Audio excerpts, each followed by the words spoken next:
Hey everyone, so here's the deal. I'm uploading this week's record of the day with James Posedel, but on side one, we had a little bit of technical difficulty, and the audio of the actual music is pretty low and hard to hear.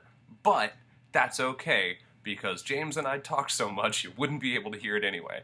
So, without much music, but with a lot of fun conversation, here's part one of Record of the Day with James Posedel. Hello and welcome to Hey! Record of the Day Live. I'm joined today with James Posedale. What's happening, friends? Posedel. Posedel. Posedel. I know, everybody knows me as Posey, which comes from the first part of that.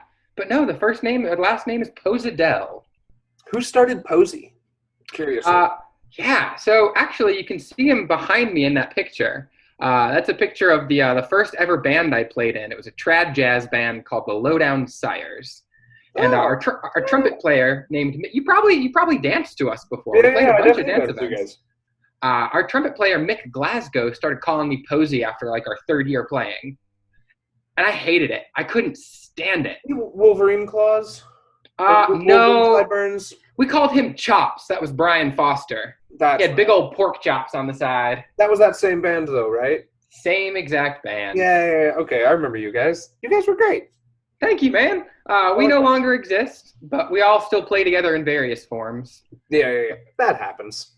People Yeah. move on to other projects. Do you know the banjo player, Annie Erbsen? Yeah. She's got a band now. You do what?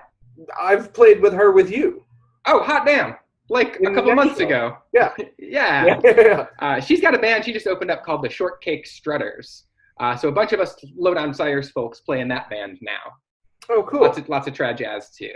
We should mention, because I think we got sidetracked already. I know. It's not a good sign for this, but you are the leader of Posey Royale currently. You're the piano player of Michael Gamble and the Rhythm Serenaders. You are obviously formerly with the Lowdown Sires. Do you play with Annie's new band as well? Yep, we're getting ready to record some digital tracks. I also play with Queen Bee and the Honey Lovers. We do all original jazz. We write it about little stories and anecdotes about Asheville. So we kind of try to preserve those historical little anecdotes, and we perform them on stage. It's like the most Asheville thing is like 30s jazz written about our small town. Who could resist? With beards and beers, and it's Asheville. We chatted a little bit beforehand, and I picked out a couple records with the piano players, and because we've talked about Earl Hines before, I pulled this one out, and we agreed that it would be fun. This is Coleman Hawkins with the Earl Hines Trio. Beautiful. This beautiful beach. It's called Riptide. There's this beautiful beach scene. Tubular, dude. Nautical. You just gave me real Teenage Mutant Ninja Turtle flashbacks. Cowabunga. Turtle power. This is from before the Teenage Mutant Ninja Turtles. This is from 1978. Pumpkin Productions, Inc. Hot damn. So good. Delicious. So you sent me a bunch of different albums to choose from. I did. Honestly, I don't even remember what I sent you. I pulled this out and kept it out, and I've cleaned up everything else. What else did I send you? Well, you sent me a bunch of pictures of albums, and they all have like the same angle. So I've got like 7 pictures of your left thumb, if you ever need them. Send me 5 more. We can make a calendar. I was like, don't. 7. Only 6 months. 7, but 5 more would be 12. Got you. I thought you meant send me 5 more fingers, and I was like, that's only 6 fingers. Oh man, I really missed that boat. I'm sorry. There's a Princess Bride reference in here somewhere that I can't think of. 6-fingered something, Princess Bride, etc. Done. But you sent me a bunch of albums, and I chose this one, and you let me get away with it. I'll let you get away with whatever you want. There's no rules here. Dang. So we're going to play a Bob Marley album for you since we're all chilling at home. Oh, okay. No, well, the rule is I have to have it, and right now that's extra hard. That's fair. All right, we can go with Plan A. So this is what we've got. Coleman Hawkins with the Earl Hines Trio. I'm going to go ahead and start it off, and I'll go ahead and read this here. With Coleman Hawkins on tenor sax, obviously Earl Hines on piano. George Tucker on bass, Oliver Jackson on drums, and this was recorded in New York City, March 1965. This is Crazy Rhythm.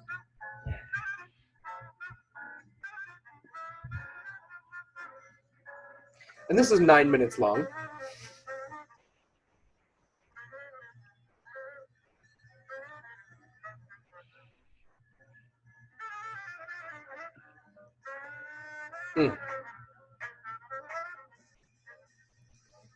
I have a feeling we're going to be listening to a lot of Coleman Hawkins tonight. Yes, I'm down. It's cool to hear these long expositions. You get to really hear musicians open up and do different textures. You know, there was just very recently a conversation on Facebook or some other social media about should DJs be playing more long songs, and I just yes, for the exact same reason. Like the songs open up when you hit a certain point. It's so nice. I can't think of a single reason to not play long songs. I mean, the first thing that comes to mind is like dancers get tired, but you can always grab a new partner, sit out. You don't have to dance the whole song. Even simpler than that, you can just like hang out in close position and do quick, slow forever. Especially, no offense, but to like piano solos. Now, hold on. That's it. We're covering. We're done. But like, it's that light energy, and you just want to glide around the way the fingers glide around the piano, and that's how I just glide around. Keep talking. Yeah, I can't. You're digging yourself out. I have 2 clubs instead of 10 fingers, so that's what I do. And yes, I'm apparently club-footed now. One of the reasons I gravitated towards this album on your list is both of these musicians, I mean the featured musicians, Earl Hines and Coleman Hawkins, they existed in the teens, and they played through the different stages of jazz that I'd call, like even into the bebop era. Yeah. And so you get to hear like original vocabulary from the folks that created this stuff in their teens and 20s. And then you get to hear them as old gangly folks doing what they've done their whole lives. And that's just cool to me, is to hear those like masterpiece end of life performances. Yeah, totally. I mean, there's a couple other people I can think of who do the whole thing. Like Lionel Hampton, we have some real old recordings of, which are great. Bass is always around. But like, one of the things I love about Coleman Hawkins is that he always comes back to the same thing over and over again. Like, he'll always end up playing the same. Oh. Yes. Like, you can hear the same stuff, and like, there's a point now where I've listened to enough Coleman Hawkins where I'm like, oh yeah, I can pick it out when he goes into Coleman Hawkins mode. You know what I mean? Oh man. Lester Young is the same way, but you know, of course. Certain musicians, you can hear it the moment they start playing. I think there's a subtle art to like bassy. I do a lot of bassy transcription. Oh, cool. And learning those little motifs, those little ideas. That's stage one, but that's not enough. You have to like fit it into the song in the perfect moment. Yeah. I think sometimes those experts, they sound like they're playing sometimes the same stuff, but they fit it so perfectly into that little moment or into that solo. Well, so like bassy transcriptions. I don't mean, I can't think of a way for this to like sound nicer than it is, but like, how much is there to do? Like, he's so sparse when he plays, and he did the same thing. Like, there's so many iconic bassy things, like. Yeah. It's not like Earl Hines where he's just all over the place all the time. Yeah, dude. Hines plays from his. Yeah, hold on, let's hear it.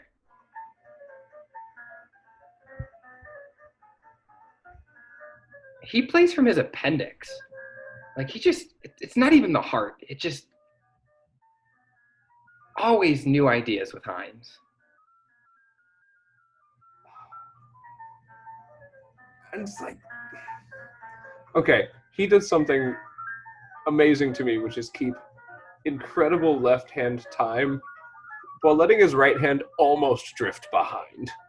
And I don't know how his brain does that. Like, that's... It's heavy metal. It's heavy metal before it was heavy metal. It's punk before punk was punk. I mean, I did say hot takes are welcome, so feel free to throw out anything else you want to hot take about.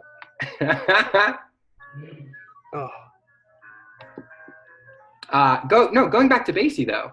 Oh, yeah. There's so much in the world of Basie. Because I think a lot of people know him by the 3-note motif. Plink, plunk, plink, plunk. Yeah. And even that, you have to know that that's, like, on the bottom, it's a 6. And then in the middle, it's a 3rd. And then on the end, the high end, it's the 1. So you have to memorize, like, that's a harmony. It's a very, it's not just a plink. And he has a ton of those. Like, they're iconic. They sound simple. But it's like baking, where if you add a half a teaspoon of the wrong harmony in there, you've lost Basie. He's like this ethereal thing that you can only grab if you have all of the elements. Otherwise, you're like, oh, that's some dude imitating Basie.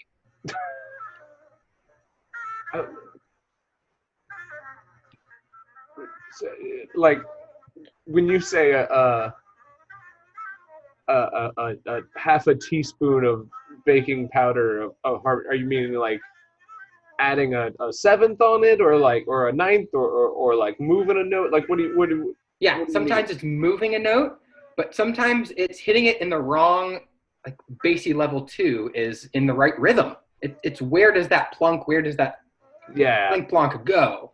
And if you mess that up even a little bit, it's no longer Basie. And he's so crisp, he's so precise with his ideas. Yeah. That's where I was going with. I was like, I feel like Basie could hit almost any note, and by the timing of it, if he did, like, he could just like flop his hand on any key, and by the timing of it, I feel like I would know it was Basie, because it just has that so specific. The attack. Have you heard him on Texas Shuffle? It's like coming to mind. He's in like freaking Fats Waller mode. He's striding hard. He's doing all these full hand chord arpeggios. Oh, nice. The dude can, he basically learned from Fats Waller. Mm-hmm. So, like, who learned from James P. Johnson. Had all of it. I do remember now, one of the records I sent you was Fats Waller piano solos. Yeah. It felt like the fruit that I shouldn't pick because it's just so delicious. I wanted to pick something I'd never heard before. I appreciate that. I do, because sometimes we do the classics on this show, and I love the classics, but I always love hearing something new. Mm-hmm. This, Coleman Hawkins mode.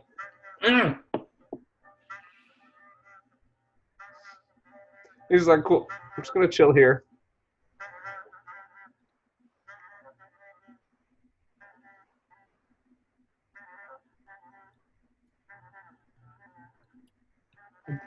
It's fine. I hear that. And it works in my brain. Yeah. And I'm like, wait a minute. There are different chords and there are different changes to the song Crazy Rhythm. Yeah. How does he get away with just playing? Flow straight through. Yep. Horn players. This is one very specific music trivia note I know is Ben Webster did the same thing on Cottontail, where he has that ascending line,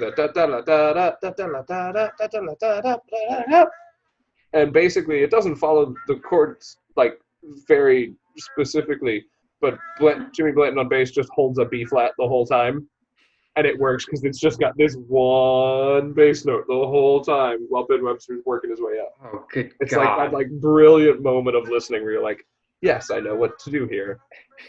Do you think they orchestrate that ahead of time? Or did that just happen in the moment and the bass player knew how to freaking handle it? Because that's a decision that was made. Right? To be like, I'm going to do my one roll and I'm just going to support. So, like, Oh, we're on a new song. This is Rosetta, by the way. Mhm. We're now in Rosetta. Barely recognizable. No, I actually wrote a 20-page paper on that recording of Cottontail, and I know Ben Webster was working on that. Like, it's his song. Yeah. And he was working on that solo for a while, so I would imagine that Jimmy Blanton had heard it enough, and it kind of became a thing. But, I don't think Ben Webster wrote it that way. I think that's one of those things that, like, only comes from collaboration, Doing it for years. I mean, it was a new song, so do it for weeks. Yeah. That brings up an interesting topic.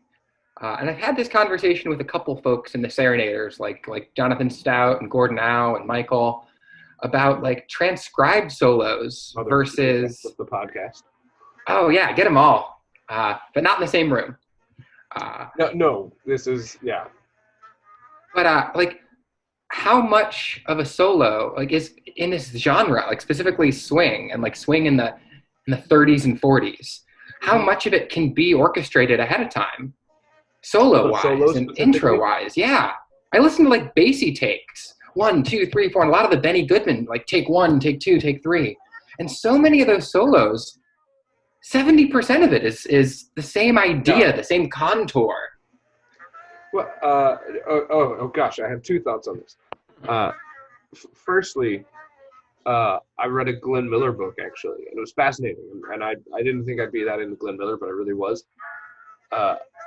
And he actually said that he liked his, like, if whatever went on the record was the solo they were going to play on the tour. Yeah. More or less. Great. And so, like, I know Glenn Miller's band did that. I would imagine a couple other bands did that.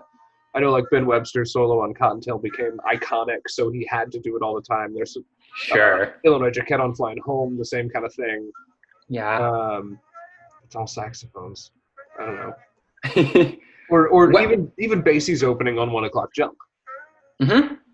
Like that. Those kind iconic. of become iconic, and you got to do them. But I think they started as solos. I was going to say West End Blues. That challenge been going around? That intro. And Earl Hines played on it. Oh, did he really? Yeah. That's hilarious. Early. They met when they were like 20 years old.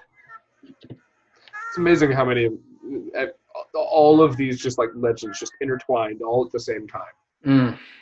Chicago is the place to be. Chicago, St. Louis, come on. Just recorded with Christian Frommel. We're talking about Chicago and St. Louis. Mm-hmm. He's in St. Louis still? Yeah. No, he's never going to leave St. Louis. 2 times ago that I was in St. Louis, like Nevermore, not this most recent one, but the one before, I got a chance to play at the Scott Joplin house. And that was fun. They've got 2 upright pianos back to face to face.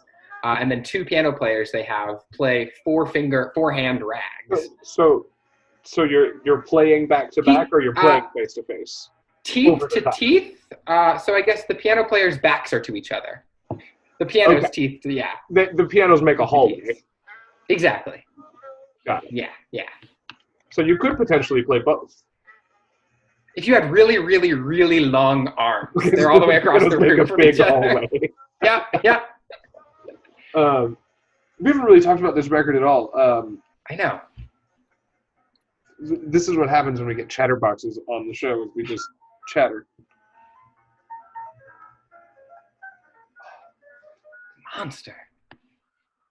I think Count Basie is my favorite band leader. Earl Hines might be my favorite piano solo. Guaranteed.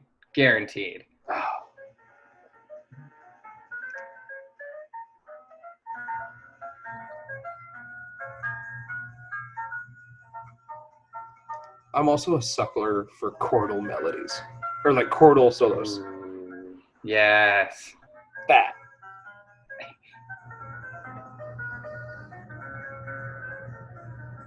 You know,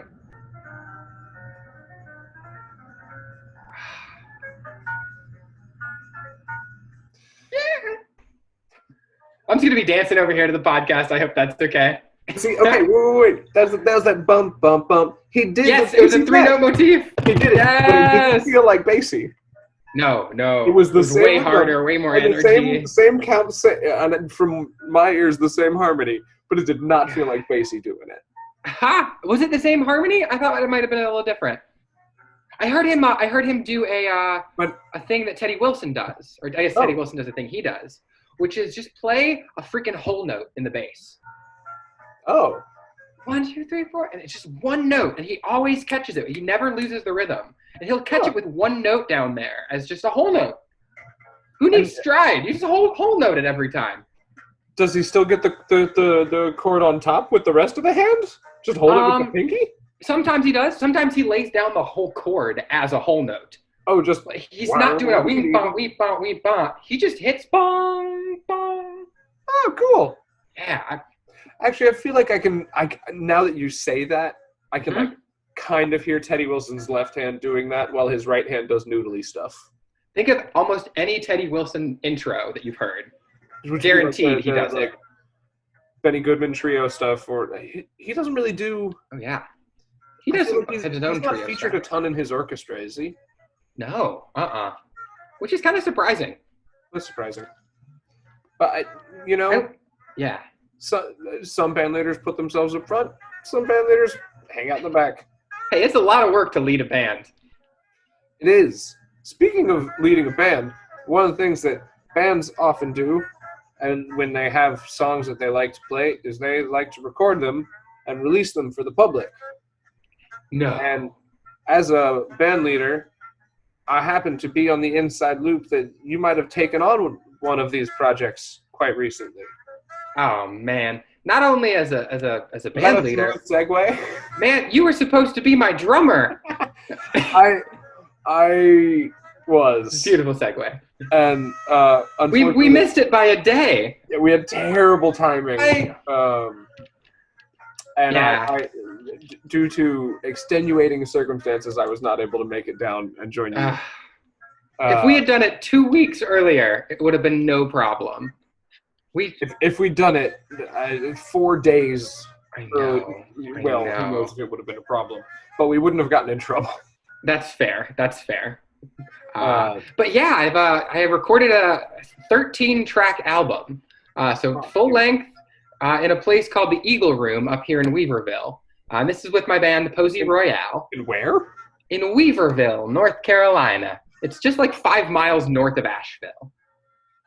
You do realize that no one on the internet is going to know what Weaverville is, right? Oh, man. So we recorded it just north of Asheville. There you go. It's in North Carolina. For those of you who don't know, that's East Coast. This part of America. Is that Florida? Is that your thumb? Yeah. That's how you do America. Is because everybody knows Florida.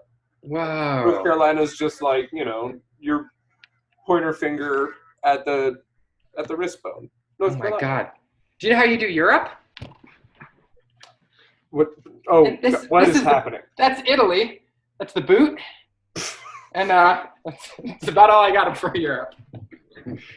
That could be a hot take too. On that note, Rosetta's done. We listened to Earl Hines solo, and it was lovely, and that was it. Beautiful. No, there's no better way to close it than what just happened. So we're going to take a short break, and we'll come back with side 2. And maybe we'll listen to the record more. Maybe we'll chat more. Who knows?